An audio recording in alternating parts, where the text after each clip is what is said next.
नमस्कार, अभिजित भारतमधून मी रोशनी लोखंडे आणि आपण बघत आहात ARIPL प्रस्तुत न्यूज वाइब्स।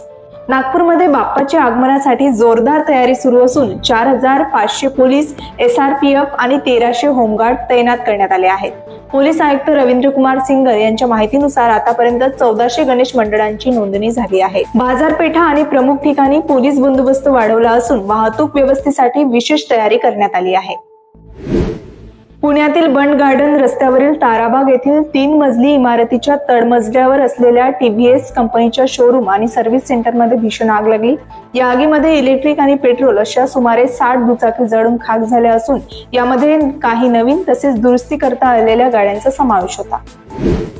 पंतप्रधान नरेंद्र मोदी यांनी अहमदाबादच्या हंसलपूर येथील सुझुकी मोटार प्लांटमध्ये कंपनीच्या पहिल्या जागतिक स्ट्रॅटेजिक बॅटरी इलेक्ट्रिक व्हेकल ई-विटाराला हिरवा झेंडा दाखवला। ही कार भारतातच तयार होऊन 100हून अधिक देशांमध्ये निर्यात होणार आहे। अमेरिकेचे माजी राष्ट्राध्यक्ष डोनाल्ड ट्रम्प यांनी भारतावर 50% टॅरिफ लावण्याचा नोटीस जारी केला आहे।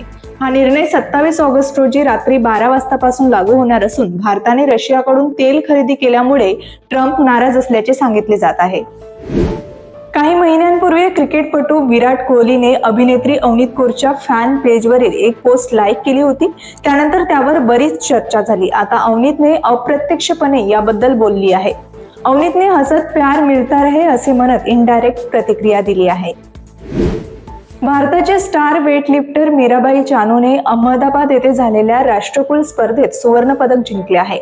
ऑलिम्पिक पदक विजेती मीराबाईने 48 किलो गटात 193 किलो वजन उचलून एक नवा विक्रम रचला आहे।